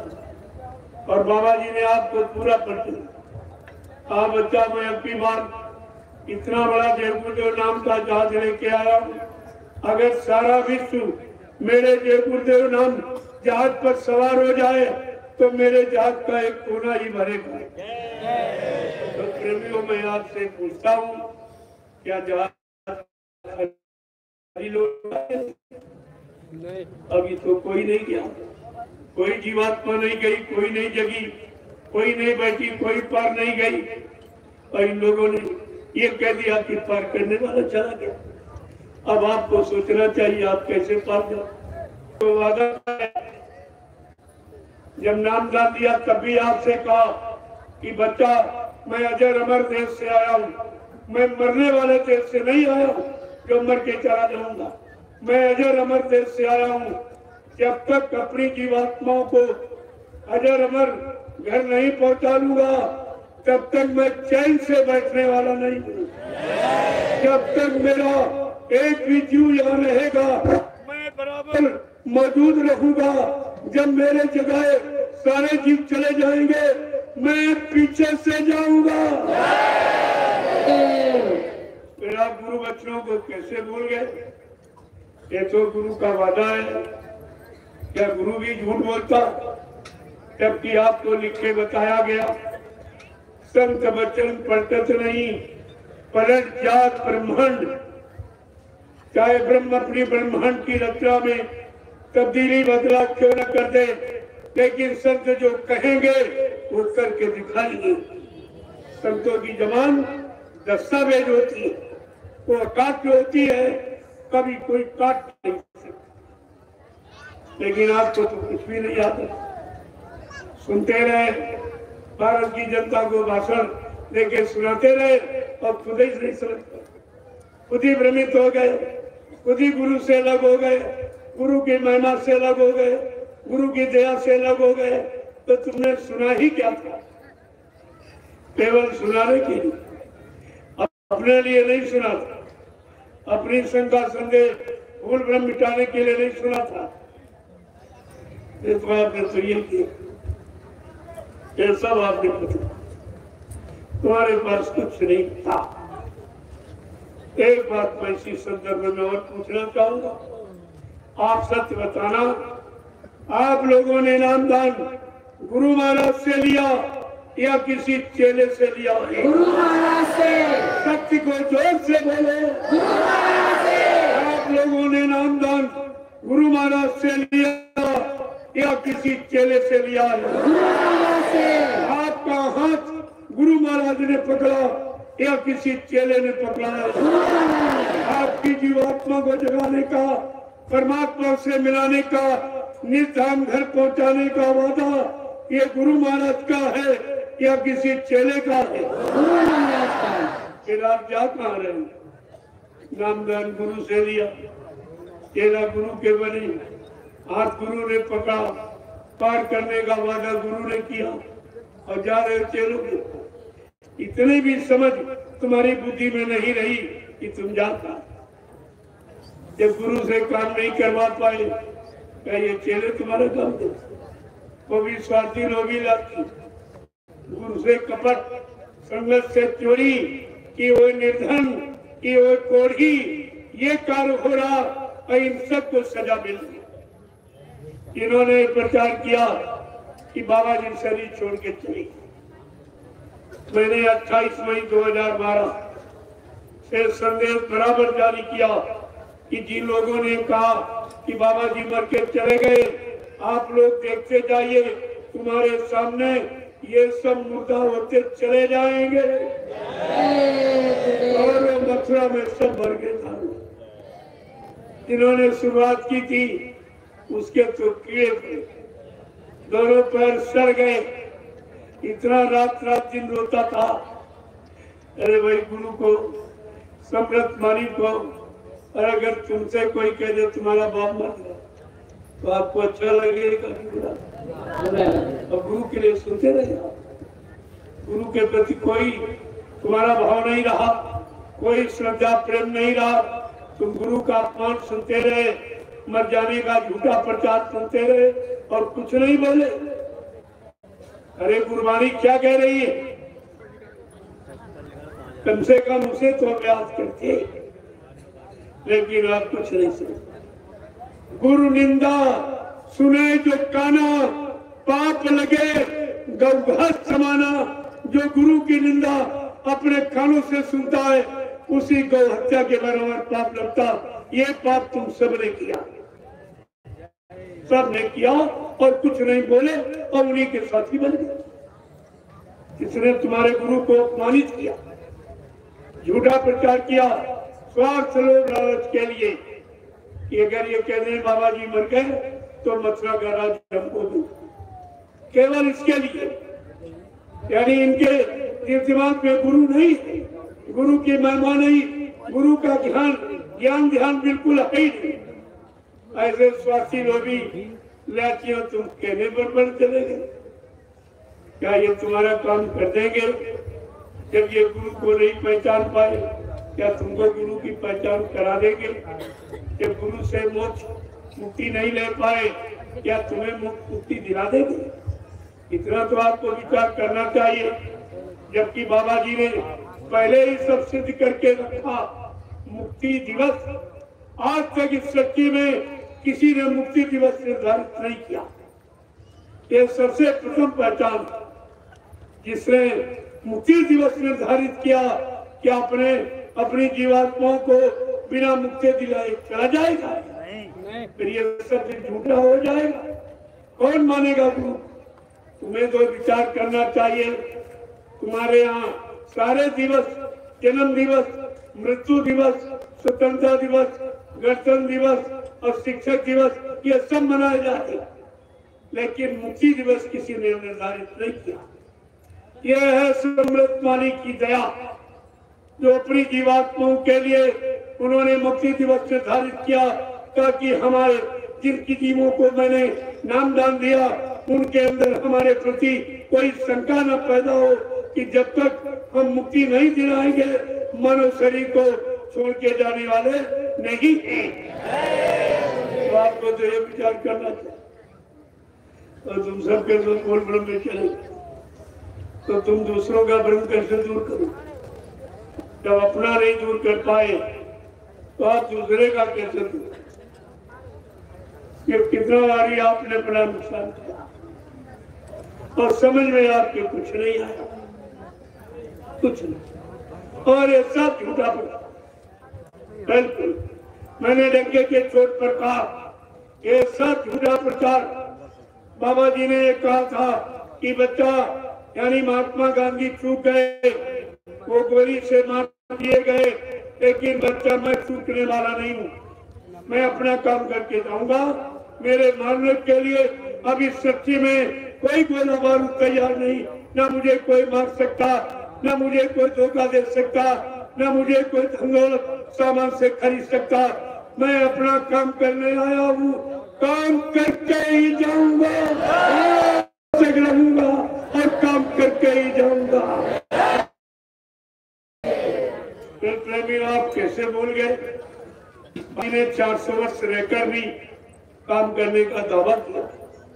क्या 400 वर्ष निकल गए जो आपको अपने गुरु में शंका हो गई कि चले? अभी तो हिंदुस्तान में यह प्रचार हुआ कि बाबा जी के शरीर की उम्र 116 वर्ष और 10 वर्ष से इस समय 126 वर्ष। वो तो योगी है, वो 10 साल का 50 साल का बन जाएगा, 70 साल का। क्या तुम उसे पहचान लोगे? अरे वो तो ये सब कला जानता। जब राम और गरीब कृष्ण 16 और 64 कलाओं से आए, कोई नहीं पहचान पाया। ये तो असंख्यों कलाओं से महापुरुष आया, इसे कौन पहचानेगा? आपको ये सब जानकारी रखनी चाहिए, लेकिन तुम्हारे पास कोई जानकारी। मैंने इन 10-11 वर्ष रख गया, मैं लगातार पूरे हिंदुस्तान में घूम इस सच्चाई को सबके कान तक पहुंचाया, सबको जानकारी दी। ये सब पूरा प्रचार। मैंने कहा अरे भाई तुम सिद्ध कर दो कि बाबा जी मर गए, सिद्ध तो करो। मौत का प्रमाण पत्र मांगा, वो भी आज तक नहीं। यानी मतलब कोई प्रमाण नहीं है तो ये झूठा संदेश कैसे मान लिया जाए? ये तो गुरु का घोर अपमान है। आप मर जाना शब्द किसके लिए प्रयोग करते हो? अपने दुश्मन की। तेरा बाप मर जा, तेरा भाई मर जा, तेरा बेटा मर जा, तेरा पति मर जा, ये आप दुश्मन के लिए प्रयोग करते हो। और इन लोगों ने तुम्हारे गुरु के लिए ये शब्द प्रयोग किया, तो ये दुश्मन नहीं तो कौन है? इस पर आपको विचार करना चाहिए। और आपने पर कोई विचार और उन्हीं का साथ देना, उन्हीं के पीछे चलने लगे। तो आप क्या कर रहे? जो चोर को सजा वही चोर के साथ रहने वाले, सजा में कोई अंतर नहीं होता। इसलिए आपको उस संग दोष से बचाने के लिए मैंने 10 वर्षों से लगातार गुरु के वचनों की सत्यता तो गुरु परिवार में सब प्रेमियों के कान तक पहुंचा दी। तो बाकी नहीं रखा, तो थोड़ा बहुत रह गया है वो भी करके दिखा रहे हैं। इस थोड़े से समय में एक आश्रम आपने बदनाम गंदा किया, मैंने 4 आश्रमों का निर्माण किया। ये सोचना चाहिए। हरद्वारी में 2 आश्रम, एक मल्लामा में है और एक आपका ये 2 कानपुर में है और 2 नैमिषारण्य में। 6 आश्रम गया। एक तुमने गंदा किया, मैंने 6 बना 6 बना दिए। प्रेमियों को रहने के, प्रेमियों को सुमरन ध्यान भजन करने के, प्रेमियों को सेवा करने के लिए, सत्संग सुनने के लिए मैंने 6 आश्रमों का निर्माण कर दिया। और ये आपने गंदा कर दिया। अगर गंदा न किया होता तो हमको इन आश्रमों को बनाने की क्या जरूरत है? क्योंकि विश्व प्रसिद्ध वो आश्रम है मथुरा का, जिसको गंदा कर, शराबी कबाबी कौन सा ऐसा दुष्कर्म जो वहां नहीं किया। ये सब आपको मालूम हो जाएगा समय आने पर। सब हम ही से मत कह रहा हूं, तुम्हें खुद मालूम है। जिसे मालूम हो जाएगा तुम इन पर थूकोगे, इन दोनों पर थूकोगे नहीं, तुम्हारा थूक महंगा हो जाएगा। इनके कारनामे जब खोले जाएंगे, इन्होंने स्वार्थ लोग लालच के लिए क्या नहीं किया, और गुरु को कैसी सजा दी जो चोर डकैत को नहीं दी जाती आश्रम में बांधकर। अगर मैं उसका सारा बयान कर दूं या पर्दाफाश कर दूं, या ऐसे ऐसे प्रेमी बैठे जिनका हार्ट अटैक हो जाएगा, अपने गुरु का अपमान नहीं सह सकते। इसलिए हमें वो उसको अभी कहने की जरूरत नहीं है, लेकिन धीरे धीरे आपको सब मालूम है। मैं इशारे में सब कुछ आपको बता दूंगा। आप इसी तरह प्रयास और प्रयत्न जारी रखिए, सत्संगों में आते जाते रहो, सारी जानकारी आपको मिल जाएगी और आप खुद ही जानकार हो जाओगे। हमको और कुछ नहीं करना, हमको गुरु परिवार को जगा दिया, ये जाग जाएगा, अपने एक एक पाई का हिसाब इनसे मांग लेगा। ये मत सोचो ये खा रहे लूट रहे तो बच जाएंगे। बाबा जी ने पहले ही कहा था, मैं ऐसा घेर फंसा दूंगा जो टूट जाएगा, हिंदुस्तान में कोई निकाल नहीं पाएगा। फिर इस घेर में बड़े बड़े मगरमच्छ बच जाएंगे। ये जो अध्यक्ष मंत्री वक्ता प्रवक्ता कोई बाकी नहीं रहेगा, ये सब ऐसा इस समय का घेर। बाबा जी ने अभी कहा, मैंने एक ऐसा जाल बना के रखा जो छोटी बड़ी मछली कोई नहीं बचेगी जो फंसे। महात्माओं का बड़ा रहस्यमयी इशारा होता है, जिसको सत्संग में आने के बाद ही आपकी समझ में आती। ऐसे आप नहीं सुनते। साधु संत की उल्टी बानी, बरसे कंबल भीगे पानी, कैसे आप समझ लो। जो मौका मिला है इसका आप लोग लाभ उठाओ। अब उतना आपको बताऊंगा जितना हजम, धीरे धीरे सब जानकारी है। आप चिंता मत करिए, सब जानकारी आपको मिल जाएगी, ताकि समय आने पर कुछ परिवार का कोई प्रेमी ये न कह पाए कि बाबा जी के बारे में हमको जानकारी नहीं दी, हमें बताया नहीं गया। हम आपको मुसलमानों की तरह कहने नहीं देंगे कि है हुसैन हम न।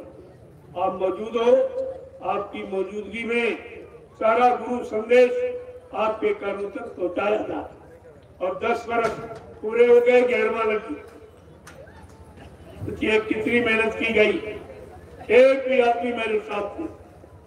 जब मैं निकला तो कोई साथ नहीं, सब डर गए, अरे ये अकेले वो तो आए, उनके पास सारी संगत है, सारा आश्रम का पैसा है, उनके साथ समय का प्रशासन है और इनके पास कुछ नहीं। हमने कहा बात तो आप सही कहते, जो उनके पास है वो मेरे पास नहीं, जो मेरे पास है वो उनके पास नहीं। तो कहा आपके पास क्या? हमने कहा हमारे पास हमारा गुरु, और उनका गुरु मर गया, उनका गुरु मर गया और गुरु की दया ही काम करती। अब वो दया से वंचित है, लिया जाए उनके बस का कोई काम, लूटपाट के सिवा और धोखाधड़ी के सिवा और वो कुछ कर नहीं सकते।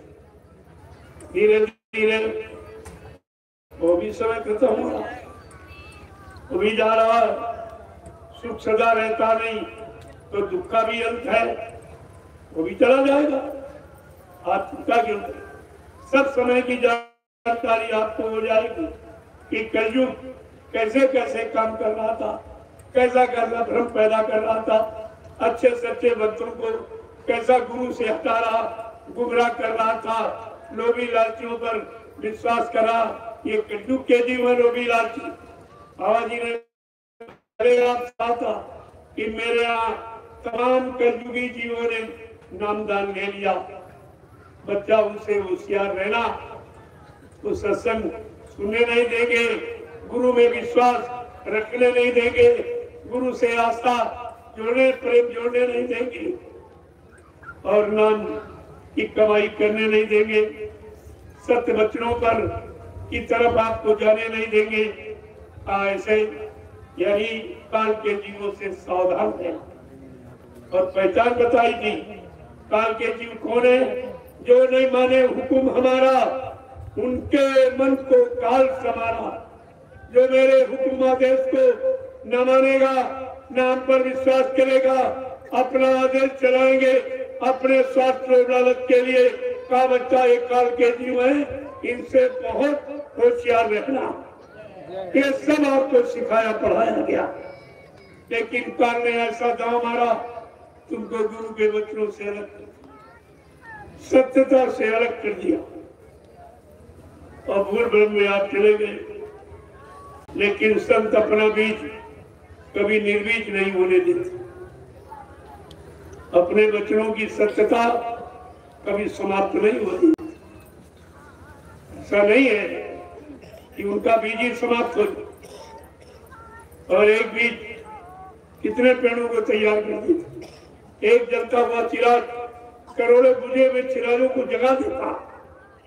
ये सब आपके सामने हो रहा है।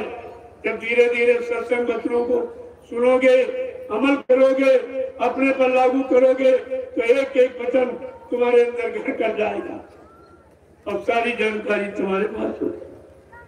जय गुरुदेव, जय गुरुदेव, जय गुरुदेव, जय गुरुदेव। नाम किसका? जय गुरुदेव। नाम किसका? जय गुरुदेव। नाम किसका? प्रभु का प्यारा। अब आप लोग खड़े हो जाओ।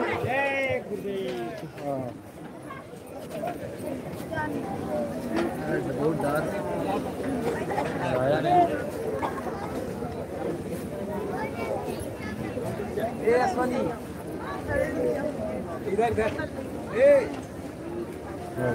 खुलाया जाता तो चार्ज लगा दो।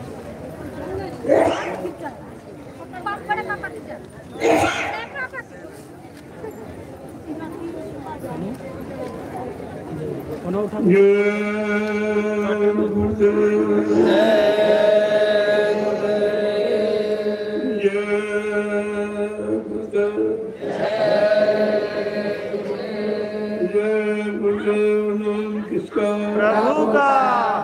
जय गुरुदेव। नाम किसका? प्रभु का प्यारा नाम। जोर से बोलो, सब मिल बोलो। बोलना होगा, अभी से बोलो। दर्द हरेंगे, सब कष्ट मिट, शांति भी देंगे।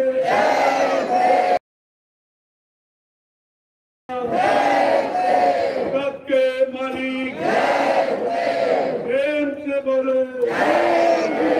ये नाम नहीं इंसान का, ये काम नहीं इंसान का। अब आपको ये जानकारी रखनी चाहिए। अब ये काम इंसानों के बस का नहीं, चाहे राजनीति हो चाहे धर्म नीति। क्योंकि 70 साल की आजादी ये सब प्रमाण दे रही, कुछ नहीं हुआ। चुनाव के सिवा कुछ किया ही नहीं। चुनाव पर चुनाव, चुनाव पर चुनाव, सारा देश चुन गया, कुछ। और ये चुनाव कितना महंगा, ये भी भारत की जनता से चोरी की गई। पंचवर्षीय चुनाव का खर्चा नहीं बताया गया, इसका कितना खर्चा है। भारत की जनता उस खर्चे को अदा कर सकती कि नहीं कर सकती, ये नहीं बताया। लेकिन मैं आपको बता रहा हूँ, एक पंचवर्षीय चुनाव का खर्चा 70 अरब, 70 अरब और काम कुछ नहीं। अरे भाई 70 रुपए खर्च किए जाए और काम कुछ ना हो, उसका मतलब क्या? पैसा क्यों खर्च किया है? क्या इसकी जरूरत है? काम नहीं।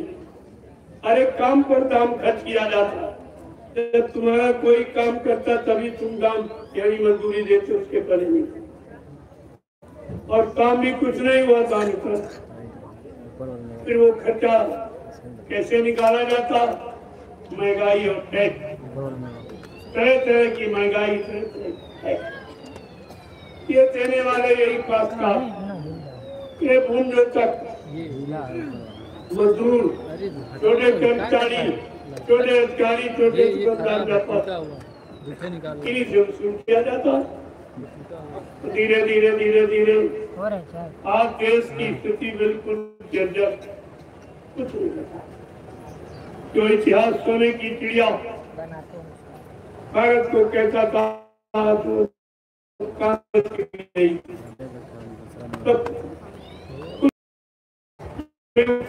को लिखकर ये सब जानकारी दे कि आगे राजनीति की व्यवस्था क्या होगी।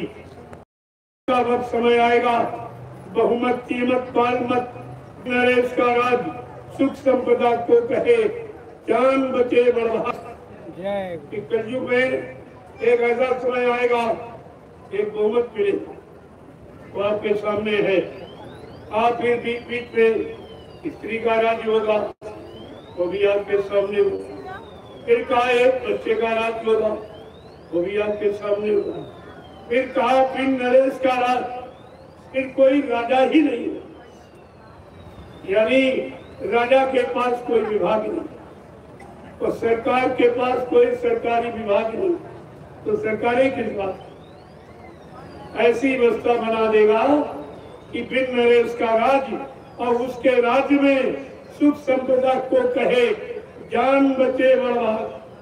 तो सुख और शांति ऋषि मुनियों की वाणी यानी झूठ नहीं होती, तो संत महापुरुष उसके बहुत आगे के उनके वचन और सब आपके सामने लागू। धीरे धीरे आप देखते जाइए कि समय कैसे क्रमश बदलता और महात्मा महापुरुष और समय से पहले आपको जानकारी भी देते, उसका कोई न कोई तरीका रास्ता जरूर निकालते बताते, और ना समझो और ना पढ़ाओ तो ये तुम्हारी, तुम जानो तुम्हारा काम जानो। जय गुरुदेव, जय गुरुदेव नाम किसका, जय गुरुदेव नाम किसका, प्रभु का प्यारा नाम, सतयुग कौन लाएंगे, विश्व में शांति कौन लाएंगे, जन जन में प्रेम कौन लाएंगे, कलयुग को कौन भगाएंगे। ये चारों बातें किसी के बस में, विश्व में कोई एक ये चारों बातें, ये संदेश है। आने वाले समय में समस्त विश्व के लिए संतों का संदेश है। कोई है संत राज भारत में, अब बचाए बचे ना, बाबा जय गुरु की वाणी तब दिखाई पड़ी है। ये सब आपको देखने को मिलेगा, ऐसे हवा में बातें नहीं की जाती। जो कहा जा रहा है उसको करके दिखाया जाए, तभी तो लोग सत्य मानेंगे। तो आप लोग समय से थोड़ी इंतजारी और कर लीजिए, व्यवस्था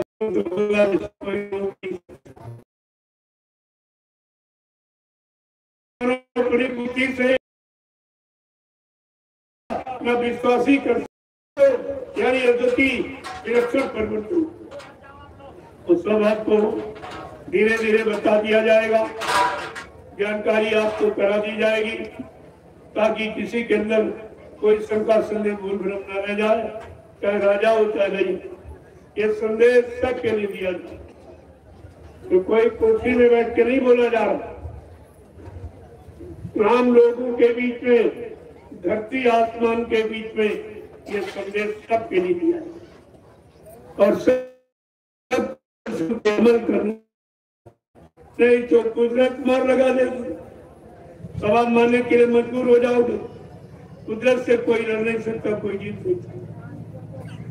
और बाबा जी की बात जब नहीं मानी गई, उन्होंने अपना त्याग कुदरत को दिया। फिर अभी थोड़ा बहुत इशारा, क्योंकि उनके बच्चे भी उसी बीच में, इसलिए अपने बच्चों को बचाना है और उनको सीख देना।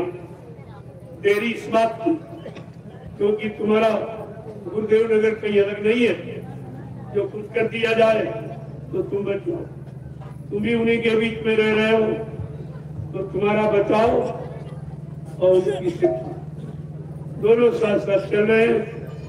नहीं मानेंगे, नहीं सुनेंगे तो छटनी हो जाए, वो तो समय से वही रही और बिल्कुल हो जाएंगे। तब फिर निखारी कुछ लोग बचेंगे, वो सच की कहलाएंगे। जय गुरुदेव। लोगों, झंडे की परिक्रमा मत भूलिएगा। ये सबसे सस्ता और अनोखा, ये विश्व का झंडा सुख शांति देने वाला। कितने झंडे हिंदुस्तान में है। झंडा अधिकार का प्रतीक है। सारी पार्टियां अपना अपना झंडे लिए, लेकिन भारत की जनता का कोई झंडा नहीं बनाया। आज तक कोई तुम्हारा झंडा ही नहीं। तुम सबके झंडों को पकड़कर मरीज बनकर जिंदाबाद मुर्दाबाद बोलते रहते हो, और इसके आगे तुम्हारी समझ में कुछ नहीं आता। ना तुम्हारा संगठन, ना तुम्हारा झंडा। इसलिए आप अपनी कोई समस्या का समाधान न करा सकते हो, न न्याय सुरक्षा की मांग कर सकते हो, न कोई तुम्हारी मांग की पूरी करेगा, क्योंकि आपका संगठन नहीं। कलयुग का नियम है, कलयुगे संघे शक्ति, जिसके पास संघ संगठन कलयुग में वही बड़ा माना जाता, वही विजयी है, वही सर्वशक्तिमान है, जिसके पास मानव संगठन। तो संगठन तो आपका तो सबसे बड़ा, लेकिन वो इन लोगों की दृष्टि में नहीं, क्योंकि ये लोग नहीं बता। न मीडिया न पत्रकार आता है मेरे कार्यक्रम में, देख के चला जाता है। बड़ा चाजू है कि इतने लाख लोग आ गए, हम कैसे लिखे, और अगर लिख देंगे तो वो लोग नाराज हो जाएंगे।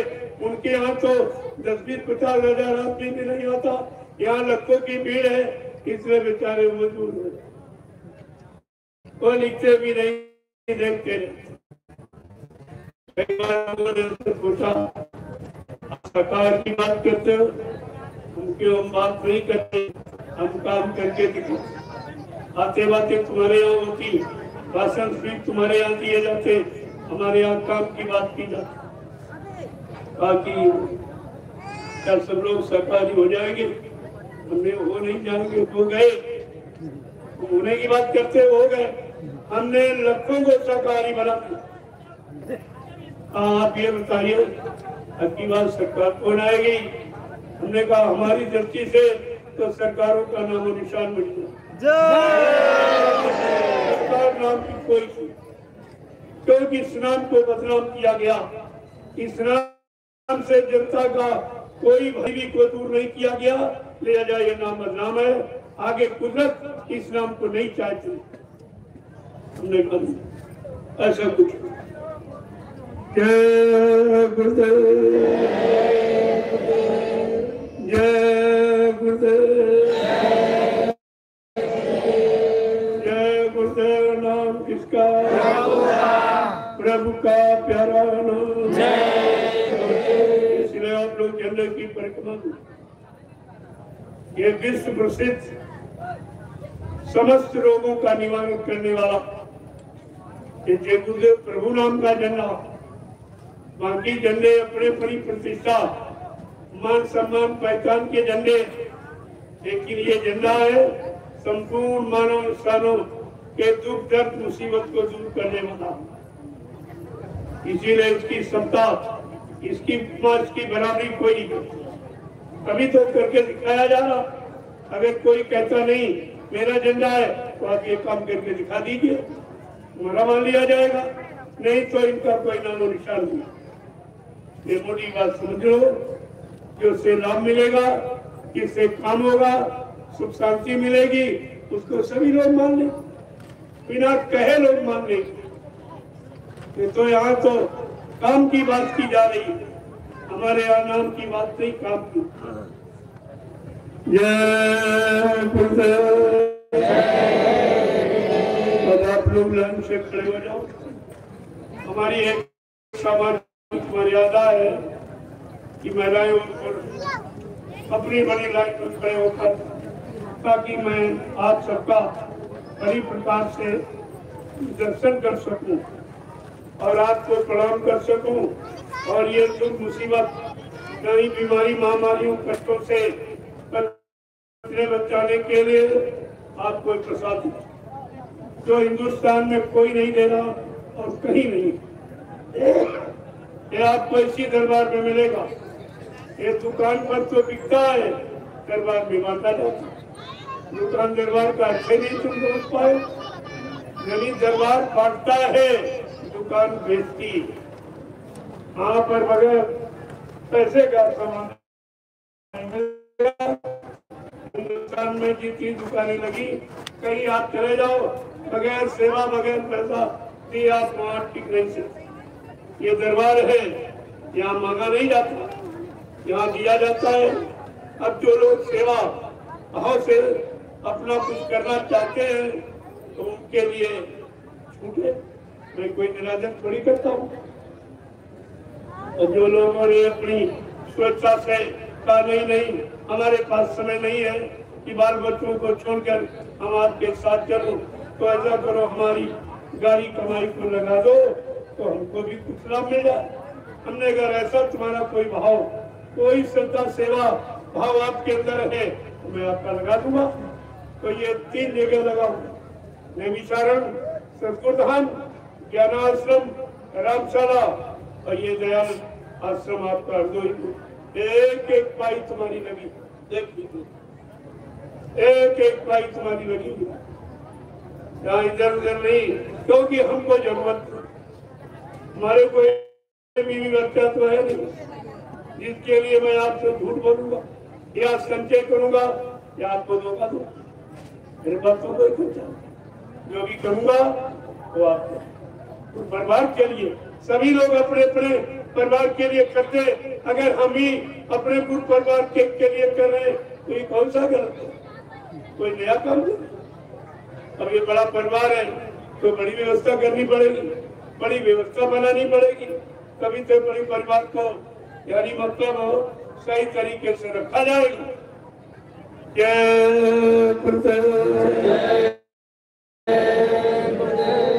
चलो आपको सबसे जन्ने की परिक्रमा करो।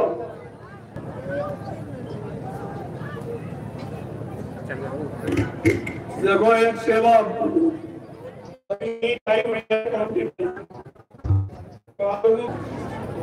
जिन्होंने कोई सेवा मिल गई, सेवा छोटी बड़ी नहीं, वही होता आदेश है, आदेश कभी छोटा बड़ा नहीं होता। आप सब लोग को और एक एक चीज वहां से उठाओ और आपकी सेवा पूरी हो गई।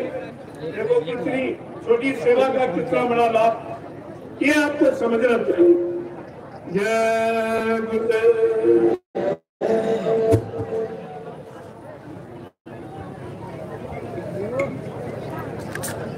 चल एक